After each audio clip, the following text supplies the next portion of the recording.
Con mi esposa fuimos a la conferencia de pastores que se realiza allí en Los Ángeles, pero se canceló. Algunos de ustedes lo saben. Sin embargo, igual viajamos. Tenía algunas cosas de ministerio que quería hacer allí y visitar una iglesia que quería ir y hablar un poco de lo que está sucediendo aquí con nosotros. Y además algunos asuntos personales.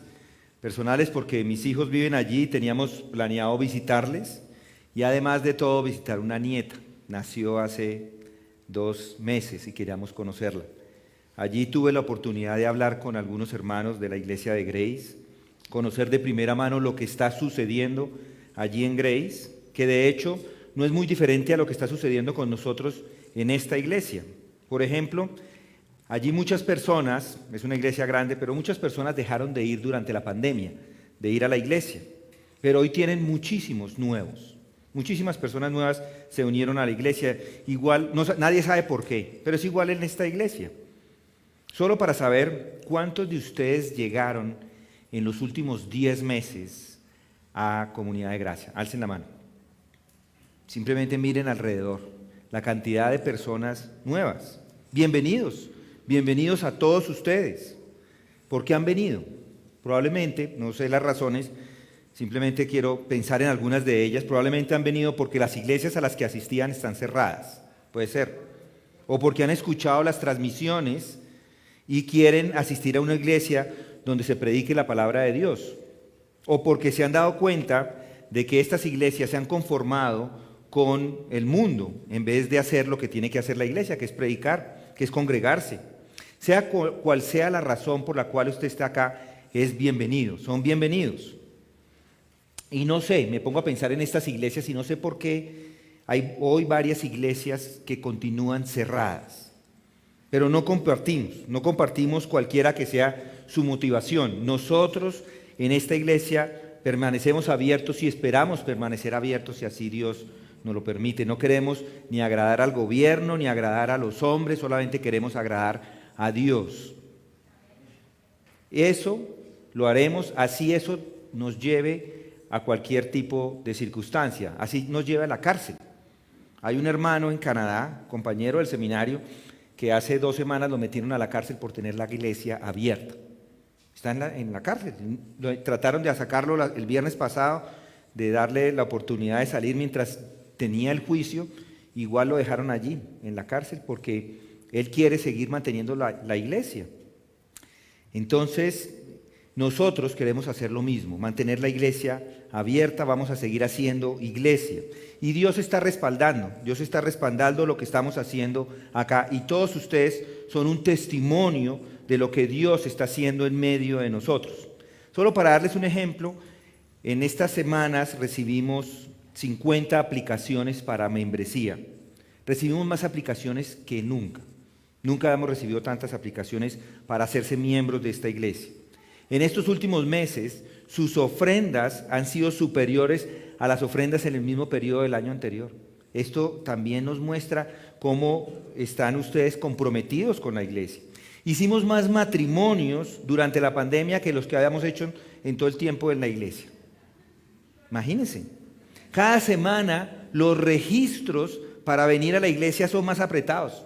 Nosotros iniciamos con 70 cupos, pero ponemos 80, 90, 100, empiezan a sumarse porque cada día más personas quieren asistir y lo que estamos haciendo hoy día con los registros es simplemente tratar de dividir el grupo en 2, pero todos son bienvenidos, todos están bienvenidos. Y esto, como les digo, los registros es simplemente para eso. Todo esto nos sirve de testimonio de lo que Dios está haciendo en medio de nosotros. Gracias a Dios le damos por hacernos parte de su iglesia, de la que somos parte todos nosotros. Esta no es la iglesia de un grupo de hermanos, no es la iglesia de Grace, es la iglesia de Cristo. Así es. Somos una iglesia joven, en crecimiento, y no solamente numérico, es una iglesia joven en crecimiento espiritual. Y yo creo que de alguna forma nos parecemos a la iglesia de Éfeso, a la que le escribía Pablo. Una iglesia que estaba creciendo, a la que estaban llegando continuamente personas, tanto gentiles convertidos como judíos convertidos. Nos parecemos a esa iglesia porque era una iglesia joven, relativamente joven, Tal vez tenía unos 5 años en el momento que Pablo escribe esta carta, y esa es la edad que tiene más o menos esta iglesia. Y en Éfeso llegaban toda clase de personas. Llegaban judíos, llegaban gentiles convertidos, como llegan a Comunidad de Gracia, diferentes tipos de personas. Entonces Pablo les escribe a los efesios dejándoles en claro la importancia de la unidad. Y de la misma manera que es importante para los efesios, es importante para nosotros hoy día. Para usted y para mí, la unidad es muy importante. Es importante que ustedes, que son los asistentes nuevos, y ustedes, que son más antiguos, entiendan esto de la unidad. La unidad es una prioridad.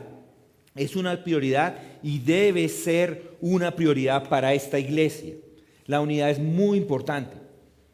Y de esta unidad nos habla Pablo en Efesios. En Efesios, inclusive del capítulo 2, ya empieza a hablar de esta unidad. Noten lo que dice el versículo 11 del capítulo 2. Recordad pues, dice, que en otro tiempo vosotros, los gentiles en la carne, llamados incircuncisión por la tal llamada circuncisión hecha por manos en la carne, recordad que en ese tiempo estabais separados de Cristo, excluidos de la ciudadanía de Israel, extraños a los pactos de la promesa, sin tener esperanza y sin Dios en el mundo. Pero ahora en Cristo Jesús, vosotros que en otro tiempo estabais lejos, habéis sido acercados por la sangre de Cristo, porque Él mismo es nuestra paz, quien de ambos pueblos hizo uno, derribando la pared intermedia de separación, aboliendo en su carne la enemistad, la ley de los mandamientos expresados en ordenanzas, para crear en sí mismo de los dos un nuevo hombre, estableciendo así la paz, y para reconciliar con Dios a los dos en un cuerpo, por medio de la cruz, habiendo dado muerte en ella a la enemistad.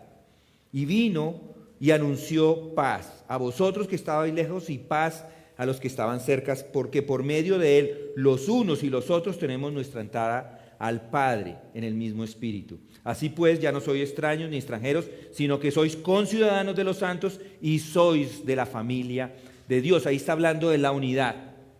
Está hablando de la unidad de forma teórica, pero también habla más adelante en el capítulo 4 de la unidad de forma práctica. Leamos el texto que tenemos para hoy. Leamos desde el primero, dice versículo 1. Yo pues, prisionero del Señor, os ruego que viváis de una manera digna de la vocación con que habéis sido llamados, con toda humildad y mansedumbre, con paciencia, soportándoos unos a otros en amor, esforzándoos por preservar la unidad del Espíritu en el vínculo de la paz. Estos dos versículos, los últimos, el versículo 2 y 3, están íntimamente conectados con el versículo 1. El versículo 1 ya lo expusimos, ya hablamos de él de manera profunda. Ahora vamos a ver los versículos 2 en adelante, los detalles de la naturaleza de la vida cristiana. Ahí nos los da desde el versículo 2 en adelante. Detalles que hoy particularmente nos habla acerca de la unidad. Y hoy he titulado el sermón Las virtudes no negociables. Digo virtudes no negociables porque la unidad no es negociable. Es prioritaria en esta iglesia como era prioritaria en la iglesia de Éfeso. Y hay ciertas virtudes, y hoy veremos 4 de ellas, que son lo que hace que la unidad funcione. Las virtudes no negociables. Y veremos cómo se practican estas virtudes. Y le he puesto este nombre para que nos ayude a pensar en ellas cuando estamos considerando esta importante doctrina de la unidad. En el versículo 1, noten lo que dice Pablo. Dice, él habla de que andéis, Reina Valera, o de que viváis en la Biblia de las Américas de la manera que es digna. Y esto, si lo piensan, andéis o viváis, implica movimiento. Nadie camina o anda estando sentado. Eso es lógico. Ni nadie vive estando muerto. Así es. Hay movimiento y progreso en esas palabras que utiliza Pablo. Andéis o viváis. Deben andar dignos de su vocación. No se puede quedar donde está o no se puede quedar donde estaba. Siempre hay movimiento. No dice, bueno, ahora que ya soy salvo, que mis pecados han sido perdonados, ya todo está bien, ya está. y pasa el resto de su vida pensando en aquel momento en que fue salvo, siempre mirando hacia atrás y permaneciendo en esa posición. No, la vida cristiana no es esto. La vida cristiana es una vida de progreso, de seguir adelante. Siempre hay cosas nuevas a descubrir, experiencias nuevas a vivir. Y hoy veremos una de ellas, algo que debemos conocer muy bien, que es la unidad, que estudiándola no solo le ayudará en su entendimiento de esa gran doctrina de la unidad, sino que le va a alentar a practicar la unidad. Hay algo muy práctico en lo que vamos a ver hoy. Empecemos leyendo el versículo 3. Esforzándoos por preservar la unidad del Espíritu en el vínculo de la paz. Ese es el tema central del versículo 2 y 3. La unidad, ese es el tema central de estos dos. Él ha dejado, Pablo, con claridad y específicamente que ese es el propósito final de Dios, la unidad. De hecho, nos lo dijo en el versículo 10 del capítulo 1. Allí dice, con miras, dice, ¿recuerdan? Con miras a una buena administración en el cumplimiento de los tiempos, es decir, de reunir todas las cosas en Cristo, tanto las que están en el cielo como las que están en la tierra. El propósito de Dios es unirlo todo en Cristo. Hay un propósito de unidad y era unir todo en Cristo. Y antes del tiempo, ese era su propósito, de enviar a su Hijo unigénito a este mundo con el propósito principal de salvar a unos y a esos que han sido salvos, unirlos en un solo organismo con Él.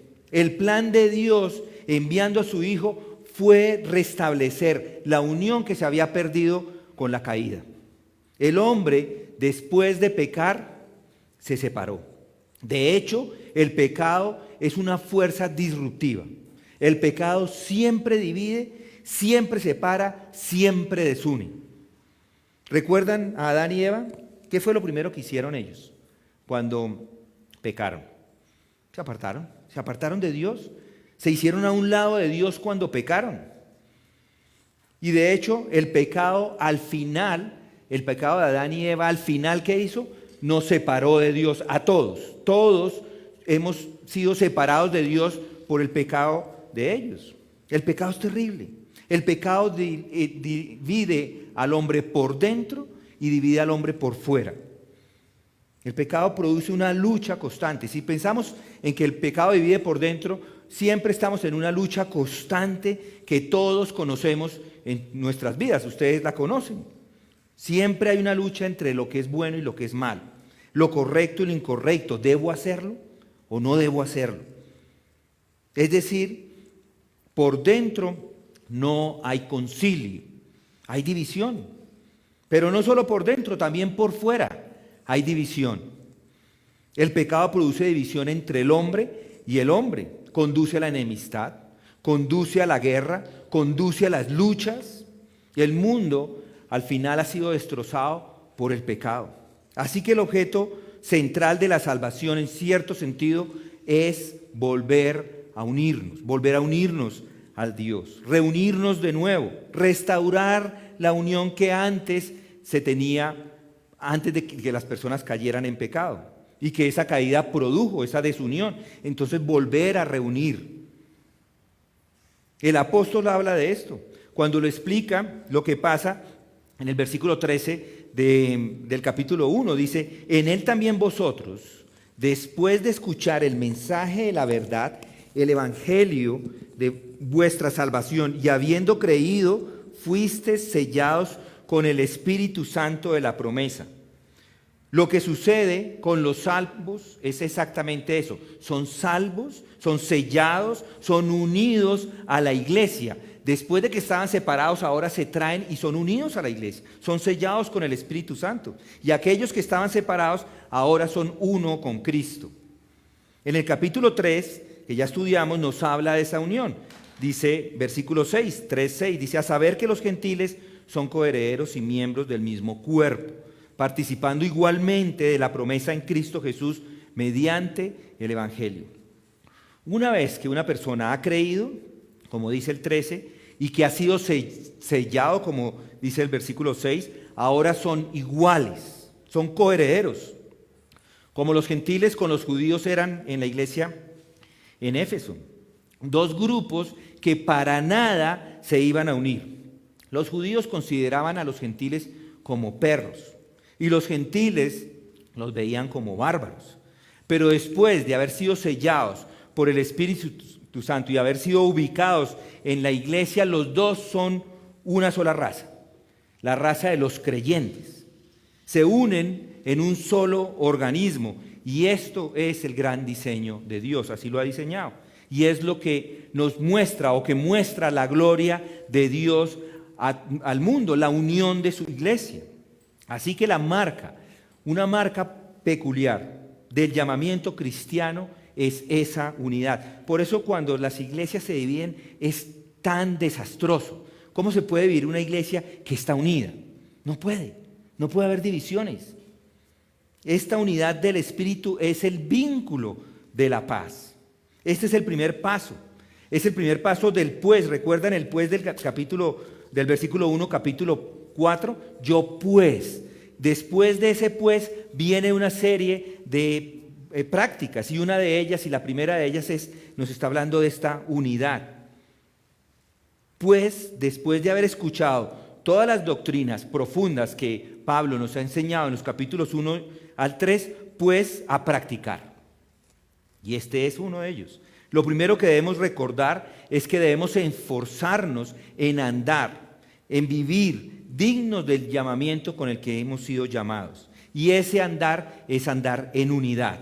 El apóstol muestra que esto es una característica muy importante y nos lo está mostrando acá. Nos muestra porque es lo primero que él menciona, es lo primero que él nos dice. Nos habla de la unidad y luego habla de los detalles. Y no solamente porque es lo primero, de hecho, desde el versículo 2 hasta el 16 está hablando de la unidad. El versículo 2 y 3 nos dice exactamente cómo es que esa unidad se da y luego del versículo 4 hasta el 16 nos da las razones del por qué esa unidad se debe hacer. Y luego en el 17 vuelve y menciona el tema de la unidad, da detalles adicionales, es decir que la unidad es prioritaria, es importante. Y aquí en estos dos versículos nos está diciendo cómo es que esa unidad se mantiene, particularmente el versículo 2. Así es, cómo se mantiene esa unidad. Y tengo que decir esto antes de entrar a estudiar esos versículos. No es una unión entre diferentes religiones. ¿Qué unión tiene la luz con la oscuridad? Nada. No es una unión con otros que se llaman cristianos y no lo son, con la Iglesia Católica. No podemos unirnos con la Iglesia Católica. Hay un solo camino de salvación y es Cristo. No es por medio de una iglesia. No es una unión con los que llamándose evangélicos están interesados en el dinero o en las pasiones de la carne o los placeres de la carne. Es una unión alrededor de la verdad. Y ojo, tampoco es una unión para hacer eventos. Algunos así lo ven. Para hacer algún tipo de camaradería o para luchar juntos con otros para resolver los problemas que tiene la iglesia hoy día. A pesar de que esas cosas en sí no son del todo malas, hacer un evento con otra iglesia no tiene nada de malo, o con otra congregación, o que otra congregación venga y utilice este edificio tampoco tiene nada de malo, pero es una unión, o la unión de la que está hablando el apóstol Pablo acá, es una unión acerca de la verdad. ¿Cuál verdad? Pues todo lo que ha dicho en los versículos del 1 al 3, en los capítulos del 1 al 3, digo. Es decir, no existe una unión cristiana sino basados en la verdad, a menos que esté de acuerdo en las verdades, en las doctrinas que encontramos en los capítulos del 1 al 3, que ya Pablo nos ha puesto frente a nosotros. Cualquiera que diga otra cosa no puede estar unido con nosotros. Cualquiera que le cuestione las verdades que son no negociables de los capítulos del 1 al 3, que ya estudiamos por varios meses, alguno que le pida unirse a pesar de creer otras cosas, huya de esa propuesta. Usted no puede tener una unión con ellos que están unidos con una mentira. No podemos estar unidos sino con aquellos que están en la verdad. Algunos piensan que lo que hizo el gobierno en 1991, cuando modificó la Constitución, es un buen paso a la unidad espiritual, porque permitió la libertad de cultos y estableció la tolerancia con todas las formas de espiritualidad. Algunos piensan que fue bueno, porque permitía la unión de unos espirituales con otros espirituales. Pero eso no es más que la obra de Satanás, porque no podemos estar en la misma cesta con otras religiones. Hay una sola verdad. Ellas son falsas, están dominadas por el demonio. Solo hay una fe, un solo camino, una sola verdad. Y la unión es en la verdad y no puede ser de otra forma. ¿Qué comunión hay entre la luz y la oscuridad? No hay comunión. La única unión verdadera se da en la verdad. No puede haber otra unión más que la basada en la verdad. Vamos al texto para entender acerca de esta unión. El versículo 3. Noten la palabra espíritu. Ahí esa palabra espíritu es con mayúscula, si la notan. Pablo no está escribiendo sobre la manifestación del espíritu humano de amistad. No está hablando en términos del llamado espíritu de este mundo, ni el espíritu deportivo. Está hablando del Espíritu Santo. Él en el versículo 4 vuelve y repite el mismo énfasis. Hay un solo cuerpo y un solo espíritu, otra vez con mayúscula, como lo pueden ver. No hay otra forma, ahí no podemos entenderlo de otra manera más que el Espíritu Santo. En este contexto, siempre que se habla de Espíritu, está hablando del Espíritu Santo. La unión no puede ser de otra forma más que con el Espíritu Santo o por medio del Espíritu Santo. Las uniones de los hombres pertenecen a los hombres, pero no son uniones con el Espíritu Santo. La unión que está hablando aquí el apóstol Pablo es una unión que es producida y dirigida por el Espíritu mismo. Él solo Él puede generar esta unidad. Es el único que mantiene esta unidad al lado de nosotros. Él la inicia y nosotros somos encargados de mantener esa unidad. Y si eso es cierto, la unidad a la que se refiere el apóstol es una unidad viva y vital. No es una unidad mecánica. Muchos hablan de coaliciones. Probablemente usted ha escuchado la coalición por el Evangelio. Probablemente ha escuchado ese nombre. Es un nombre que suena bien. Es un grupo de hermanos que se han reunido en Estados Unidos para luchar por el Evangelio. Pero yo se lo cambiaría. Porque si estamos unidos con los que hacen parte de los interesados en que el Evangelio sea predicado, estamos unidos espiritualmente, somos lo mismo. La palabra coalición por el Evangelio no representa la unión espiritual que existe entre los creyentes. La unión espiritual no es una coalición, no es una unión de diferentes creyentes con un propósito común. La unión de la que está hablando Pablo es una unión como la que se da cuando usted salió esta mañana y hizo unos huevos revueltos. Cogió la yema, cogió la clara, lo revolvió. Es una unión, una mezcla completa. Así es. Una vez unidos, ya es casi imposible. No hay forma de desunirlos. También, o tampoco, es la unión entre dos metales que se funden. Porque los metales, por más que se funden, cuando se les aplica calor, pueden volver a su estado original. La unión del espíritu no es una amalgama. Las amalgamas y las colisiones consisten en una serie de uniones de cosas o de unidades que son disparejas, que se unen con un propósito. Pero la unión del espíritu es diferente, es una unión interna, una unión indivisible, una unidad como una unidad que existe entre un mango y el árbol de mango. Perdóneme el ejemplo, pero el árbol le da todos los azúcares y todo lo que hace para que el mango crezca. Pero una vez que se corta, pues ya no hay unión. Yo no puedo volver a poner ese mango allí. Es imposible. No hay unión. Ni siquiera se puede volver otra vez a poner en la rama. Cuando están unidos, no solamente están unidos por el tallo que lo sostiene, que sostiene la fruta, sino están unidos por el fluido que corre por el tallo hacia la fruta. Es la unión espiritual. Y piensen en la unión de sus extremidades. Están unidas por un mismo flujo, el flujo sanguíneo. Si se corta una de sus extremidades, ya está. No hay unión.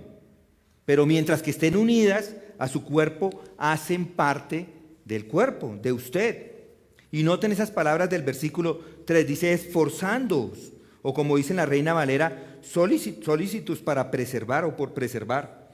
Estas palabras hacen referencia a que debe hacer un esfuerzo para mantener esta unidad. Usted no la crea, es una unión del Espíritu, pero la mantiene, no la corta, sino que la preserva. Es algo esencialmente orgánico y vital. Y no es algo producido artificialmente, pero debe esforzarse, debe con toda solicitud mantener esta unión. Es algo que es inevitable por su propia naturaleza. Están unidos ahí. Es porque no es una unidad externa, sino es interna, es una unidad interna. Nosotros estamos aquí unidos internamente por medio del Espíritu Santo. Además, esta unidad solamente puede entenderse a medida que se entienda la obra del Espíritu Santo. Por supuesto, si es una unión del Espíritu Santo, debo entender cuál es la obra de Él.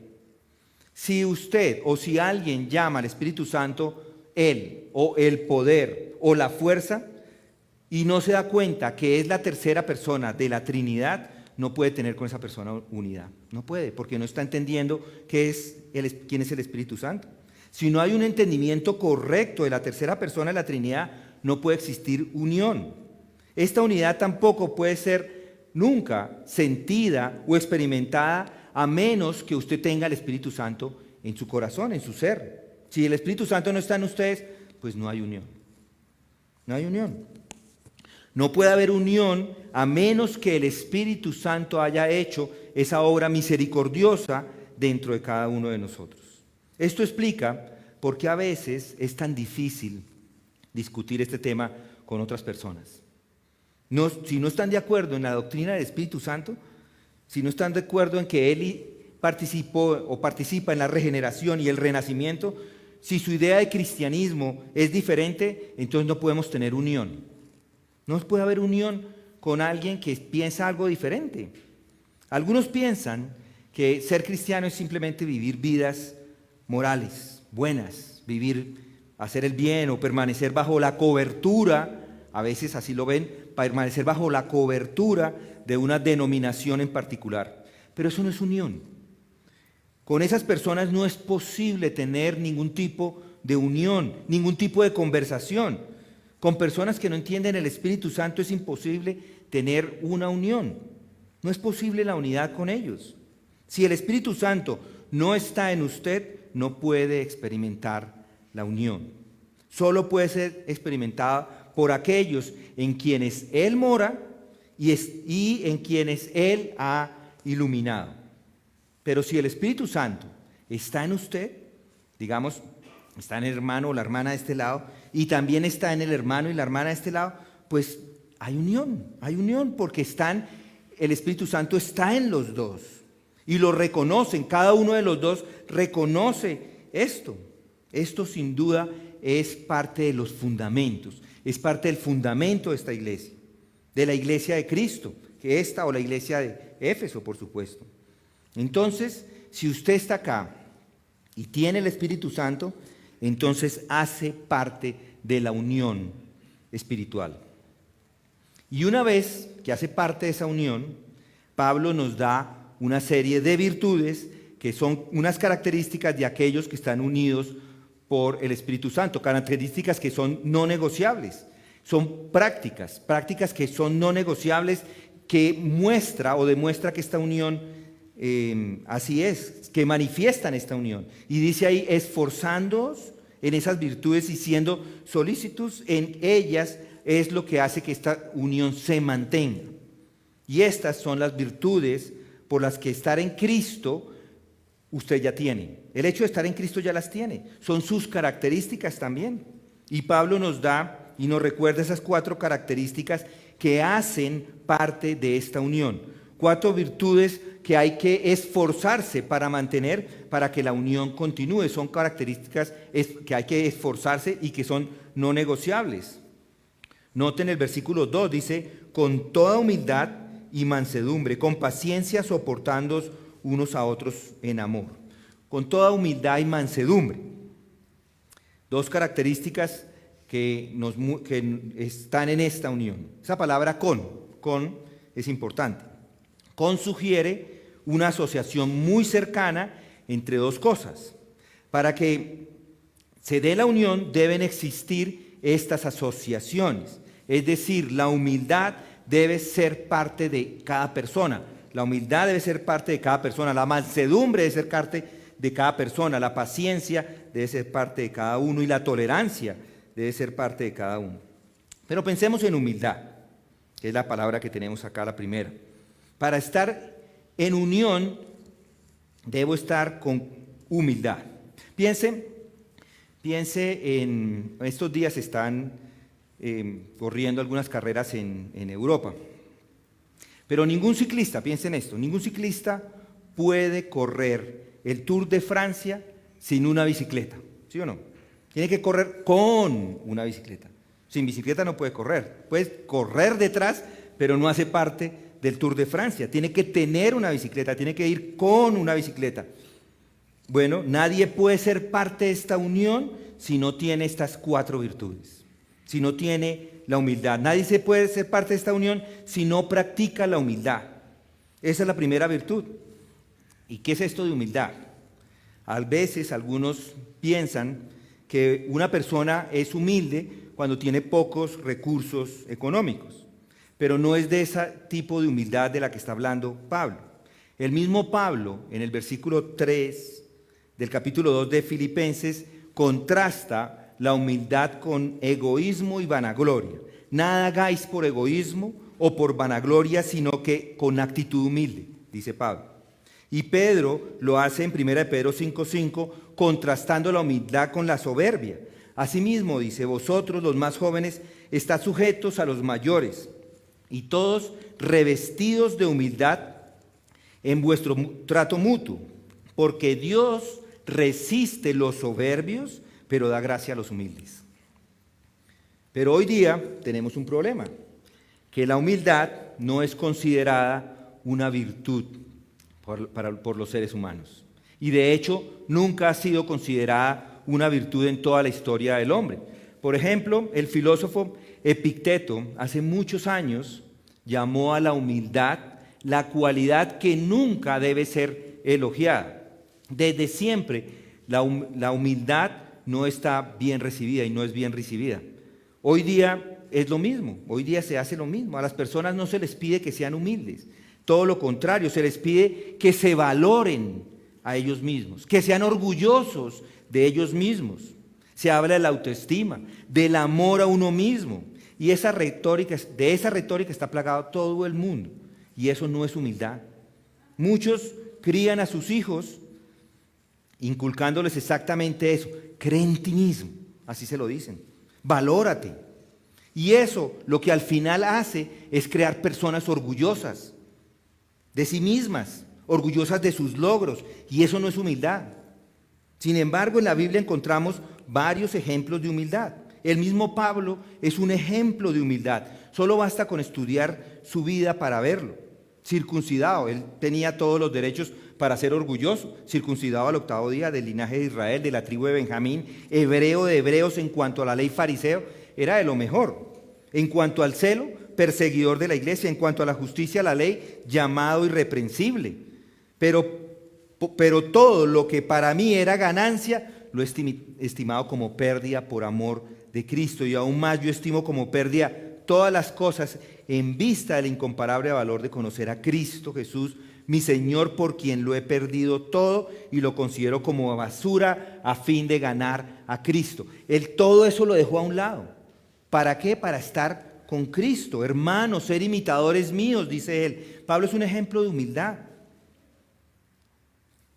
Además, Pablo habla de la importancia o elogia el servicio humilde de las personas. Lo hizo en Hechos 20:19 cuando les hablaba a los efesios.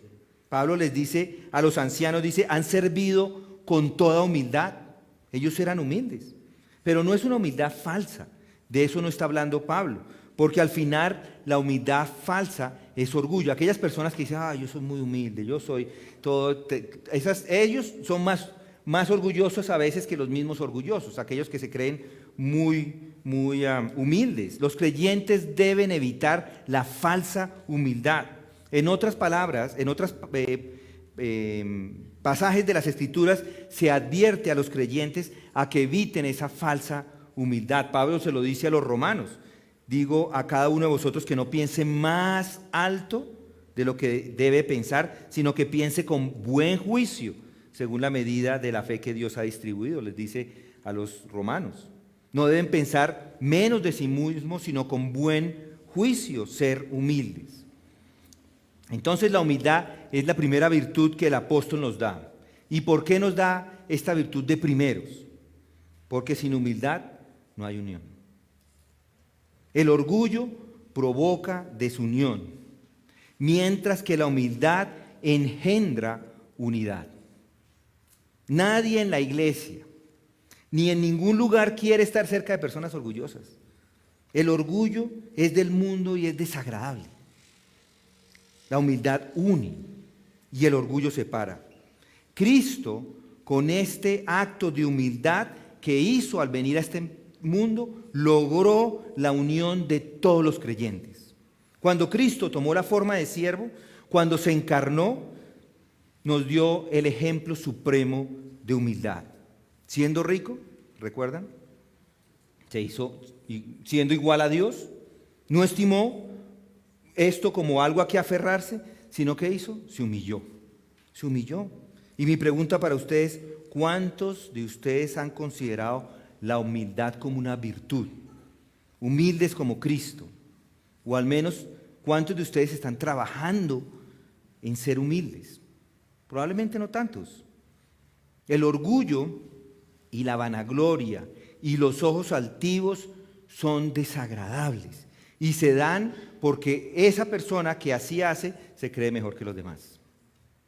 Pero la humildad es bajar los ojos, es dejar el orgullo, es dejar la vanagloria a un lado. ¿Y cómo puede ser alguien humilde? Algunas sugerencias.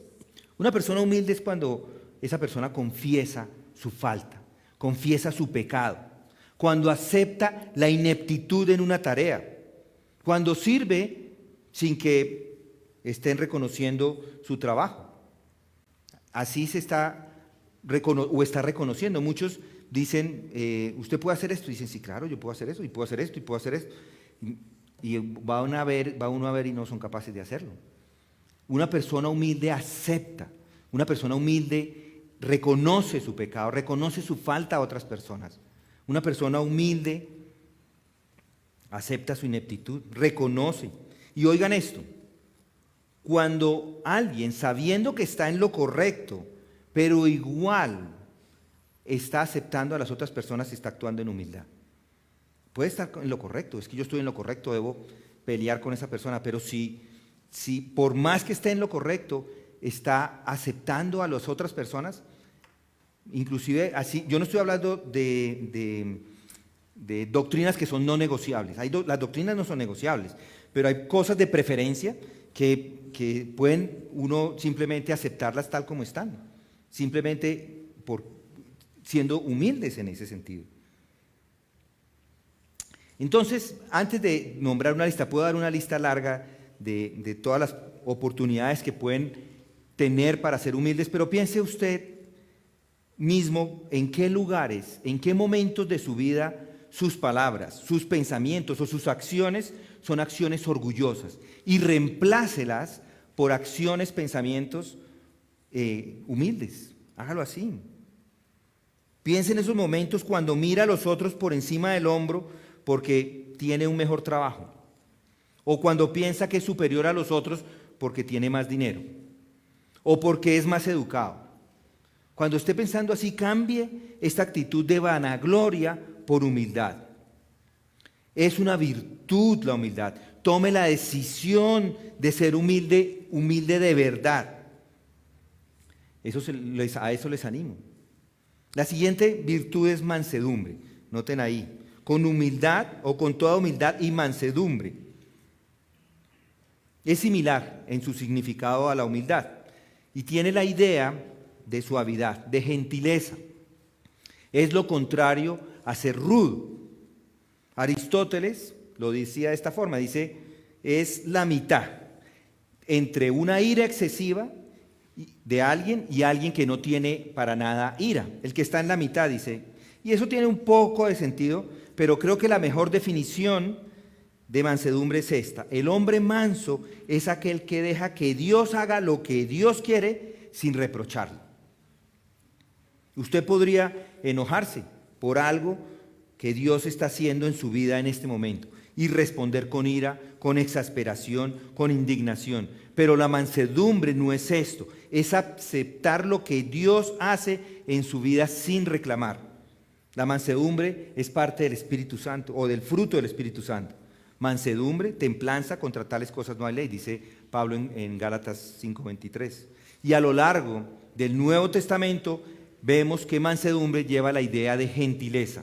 Sin embargo, no debe confundirse con debilidad. Pablo preguntó a los corintios, si recuerdan, si querían que viniera a ellos con vara o con espíritu de mansedumbre. Él podía venir de las dos formas. Tenía la capacidad y podía llegar allá con una vara o con un espíritu manso.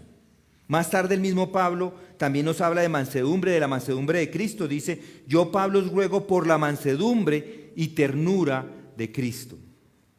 Mansedumbre es una virtud que debe estar presente en la vida del creyente para poder mantener la unidad. Jesús era manso, si recuerdan, y humilde de corazón, Mateo 11:29. Pero siendo manso, no era débil.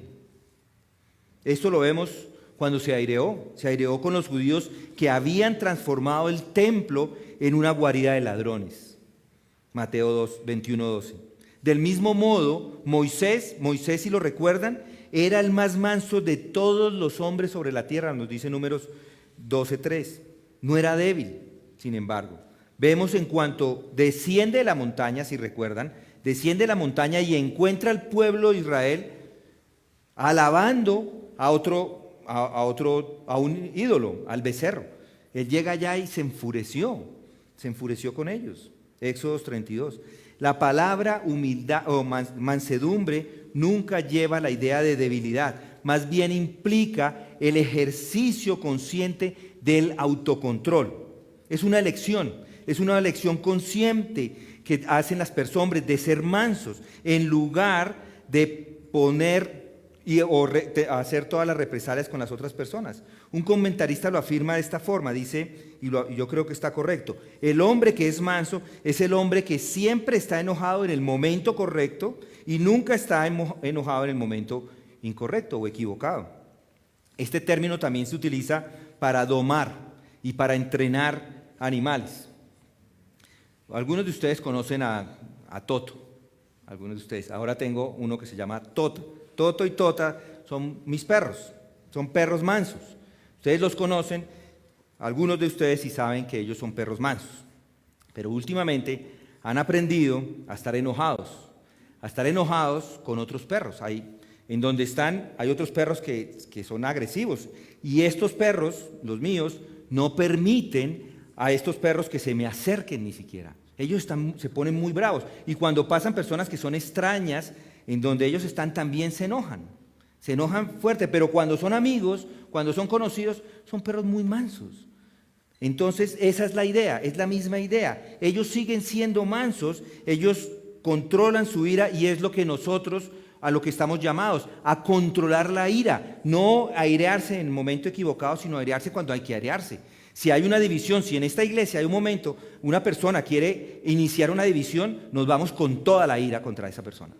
No lo vamos a permitir. ¿Cómo vamos a permitir que dividan la iglesia de Cristo? Si alguien viene con una doctrina que no es la doctrina, hacemos lo mismo que hacía Pablo, con todo. No vamos a permitir que la doctrina mala se infiltre en la iglesia. No es posible, no lo vamos a permitir. Pero vamos a ser mansos entre nosotros. Vamos a controlar nuestras pasiones. Y solo aquel que es controlado por el Espíritu Santo puede ser verdaderamente manso, enojado en el momento adecuado y nunca enojado en el momento equivocado. Los creyentes deben ser humildes y mansos. Usted debe ser humilde y manso para que esta unión tenga lugar en esta iglesia. Y noten, en el versículo 2 dice con toda. Con toda, ese toda es un adjetivo y está en este momento calificando tanto a humildad como a mansedumbre. Es decir, que lleva la idea de ser completamente humildes y completamente mansos. No es algo parcial, es con toda humildad y mansedumbre. No es algo de los domingos. Probablemente a algunos de ustedes les pase. No es algo que se da acá, pero una vez que está, antes de llegar acá, de manso ni de humilde tiene nada este hombre o esta mujer. Y al final vuelve y pasa lo mismo. Entonces sí está en un pedazo del día, del domingo, pero cuando está fuera del domingo no se comporta como humilde o como manso. Y lo que está diciendo acá es que debe ser con toda, en todo momento, humildes y mansos. Así es, con toda. Es el alto más grado de humildad y mansedumbre. No es algo temporal. Lo contrario a la humildad y a la mansedumbre causa división. Si está orgulloso de su nacimiento o de su familia o de sus logros laborales o de su dinero o de su nacionalidad o del estatus o de su agudeza empresarial, sea lo que sea de lo que esté orgulloso, eso produce desunión. No genera unión. Algunos están orgullosos porque son más inteligentes que otros o comprenden más rápido las cosas o de su doctrina. Están tan orgullosos que causan división y eso es contrario a la doctrina que tenemos acá.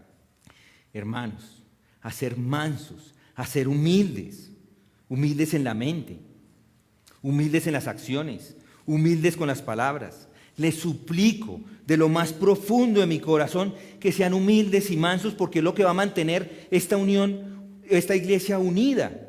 Dos virtudes muy importantes. Pero lo bueno de Pablo es que nos deja otras dos. Aquí encontramos otras dos virtudes adicionales. La tercera virtud es con paciencia. Con paciencia. Esa es la tercera característica del creyente que camina conforme con su llamamiento. Esa palabra se utiliza cuando se habla de resistir al dolor o de resistir el dolor. Esta es la virtud de sufrir, si lo quiere poner así, de esperar durante un sufrimiento prolongado. Y es parte del fruto del Espíritu que deben demostrar los cristianos. Gálatas 5:23 nos habla de la paciencia. Para el creyente, la paciencia es esa resistencia cautelosa de lo que está pasando, cualquiera sea su condición, sin abandonar la esperanza. Se trata de esperar pacientemente sin tener resultados inmediatos. Es como un granjero, un campesino, espera por su cosecha, está esperando. No puede cosechar si no es tiempo de la cosecha. A veces quisieran, los campesinos eso quieren, bajar la fruta o cosechar antes para poderla vender a buen precio. Pero si no es tiempo para cosechar, pagará por su impaciencia. La paciencia es una virtud. Santiago nos habla de ello. Santiago 5:7 dice: por tanto, hermanos, tened paciencia hasta la venida del Señor. Mirar cómo el labrador espera el precioso fruto de la tierra, aguantando con paciencia hasta que reciba la lluvia temprana y la tardía. Tened también vosotros paciencia y afirmad vuestros corazones, porque la venida del Señor se acerca. Con paciencia. Paciencia incluye esa resistencia mientras espera la herencia de las promesas, tal como lo hizo Abraham. Dios es el mejor ejemplo de paciencia. Ha guardado su ira. Cuando fue agraviado, recuerdan, Jesucristo ha sido agraviado, fue agraviado. ¿Y qué hizo Él? Con paciencia. Él pudo haber enviado esas legiones de ángeles de las que habla Mateo y haber destruido todo el mundo varias veces. Todas las personas existentes varias veces podían haber sido destruidas. En Isaías nos habla de que un solo ángel mató a 185,000 personas. Y eran 12 legiones de ángeles. Era suficiente para destruir todo lo que existe hoy, inclusive. Él podría haberlo hecho si lo hubiera llamado, pero esperó pacientemente, exhibió paciencia a otros. De la misma forma, cada uno de nosotros debemos ser pacientes. La paciencia no es solo una virtud, sino es un ingrediente necesario para la vida de los creyentes, y ya sean judíos, ya sean gentiles, creyentes por supuesto, todos los que componen el cuerpo de Cristo. Si usted hace parte del cuerpo de Cristo, debe tener paciencia con otros que hacen parte del cuerpo de Cristo. Usted puede estar en desacuerdo con las personas, puede estar en desacuerdo con una persona e irritado, por ejemplo, por su conducta. No le parece que lo que hizo está bien, irritado por lo que dice, irritado por lo que hace. Bueno, lo que está diciendo el apóstol es: tenga paciencia, tenga paciencia. No den paso a ese deseo de demolerlo con sus palabras o aplastarlo o humillarlo. Espere y no dé paso a sus pasiones. En la Biblia encontramos esta virtud ejemplificada de manera grandiosa. Piensen en esto: si Dios no fuera paciente, si Dios no fuera paciente, ninguno de nosotros seguiría vivo. Ninguno de nosotros sería cristiano. ¿Cuánta paciencia tuvo Él conmigo hasta que yo acepté? ¿Cuánto pecado viví antes del momento en que acepté, en que creí? ¿Cuánto? Era que me hubiera, y yo estoy seguro que es lo mismo para cada uno de ustedes, era que me hubiera enviado fuego del cielo y lo hubiera destruido ahí mismo. Pero Él ha sido paciente. No habría cristianismo si Dios no fuera paciente. Y eso es paciente. Nosotros debemos ser pacientes. Y es lo que se espera.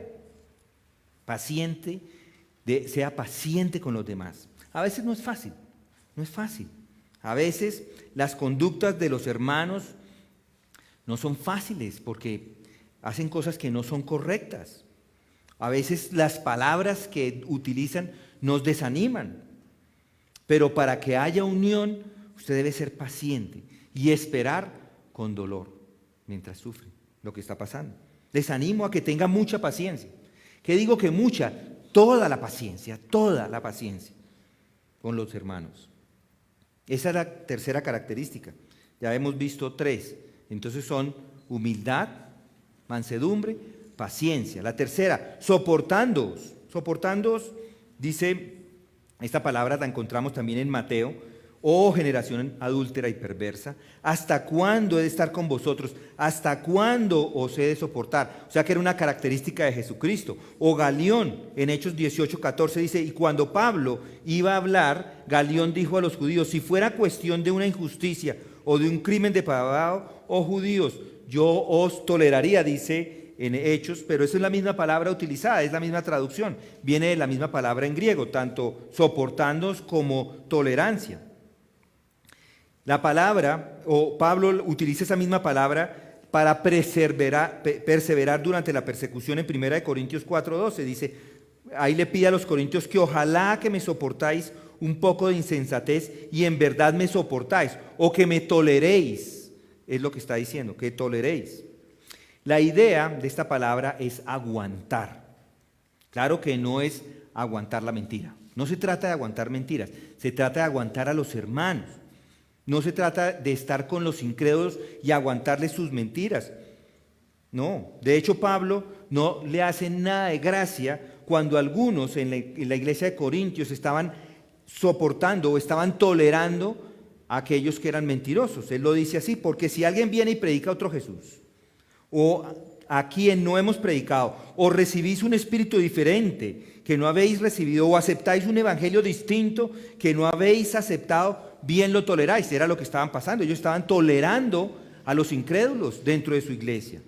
Tampoco habla de soportar a los falsos maestros, porque vosotros, siendo tan sabios, con gusto toleráis a los insensatos. Pues toleráis si alguno se esclaviza, si alguno os devora, si alguno se aprovecha de vosotros, si alguno se exalta a sí mismo, si alguno os golpea en el rostro. Entonces esta palabra de tolerar o de soportar tiene la idea de restringirse con respecto a las cosas o a las personas de aguantar. Pablo lo dice en Colosenses, dice, soportaos unos a otros y perdonaos unos a otros. Si alguno tiene queja contra otro, como Cristo os perdonó, así también hacedlo vosotros. Es lo que está pidiendo, soportaos unos a otros, aguanten los unos a los otros. Eso es lo que está pidiendo, que les toleren, que aguanten en amor. ¿Para qué? Para que la unidad se mantenga. Para que la unidad se mantenga deben tolerar los unos a los otros, deben tolerar las diferencias entre los creyentes. Si una persona le tienta, aguante con alguna cosa o con algún comentario. No es fácil, yo sé que no es fácil manifestar estas virtudes, pero estamos llamados a vivir estas virtudes y esa es la forma. Piensen en esto, puede que otros no entiendan las cosas como ustedes, o puede que no estén haciendo las cosas de la manera que usted esperaría que se hicieran. No tome represalias.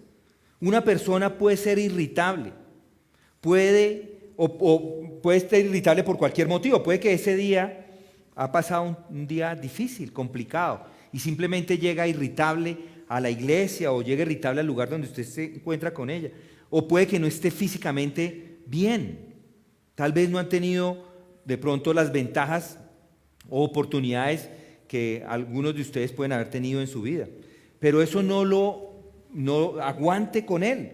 Tal vez el entendimiento intelectual no es lo que debería ser. Soporte a estas personas. Tal vez no ha tenido la oportunidad de escuchar esa persona las verdades que hemos expuesto, no las conoce. Aguante, esperen. Usted intente, por encima de todo, mostrarle el camino de la verdad. Pero si no se da en el primer intento, espere, sopórtelo, tolérelo. No trate simplemente de mostrarle su mal entendimiento o su mala conducta. No lo golpee con sus palabras, no lo desestime, no sea despectivo con él. En cambio, tolere a esta persona. Y noten la última frase, al final dice, en amor. En amor califica todas estas virtudes. Para poder tener esta unión, tenemos que tener todas estas virtudes, cada uno de nosotros, en amor. En amor, ese amor ágape, lo que está haciendo es buscando el bien de las otras personas. Es un amor incondicional que no busca nada a cambio. Y no me quiero extender más. En conclusión, en Éfeso había una cierta tensión. ¿Por qué tensión? Porque habían dos grupos de personas diferentes. Los judíos creyentes y los gentiles creyentes que estaban en un mismo cuerpo, y Pablo tiene que hablarles a ellos. Igual nosotros acá. Venimos de diferentes lugares. No todos han sido salvos de alguien que estuvo predicando en la calle. Muchos de ustedes vienen de diferentes iglesias. Pero si estamos unidos en espíritu, y esta es la forma de mantener esa unidad entre todos nosotros. Ese es el andar, ese es el vivir. En vivir y andar en humildad, mansedumbre, paciencia y tolerancia los unos por los otros en amor, sin resentimientos. Y tales cualidades solo pueden lograrse por el poder del Espíritu Santo, individualmente en cada uno de nosotros y corporalmente en todos. Estas son las características de la unión, deben ser las características de cada uno de los cristianos. Ese es el llamado al que nosotros estamos llamados. Si falla aquí, no va a tener éxito en ningún otro lugar. Cualquier otro éxito que piensa que consigue es inútil. Si su forma de decir lo que es correcto significa que rompe la paz, no ha logrado mantener el equilibrio de la verdad. Si para mostrar que otra persona no tiene razón, se enfurece o se deja llevar por las pasiones, en vez de unión, lo que ha conseguido es desunión. El fin de toda doctrina es preservar esta unidad del Espíritu en el vínculo de la paz, como lo dice Pablo ahí en el versículo 3. El fin de toda doctrina es mostrar el fruto del Espíritu.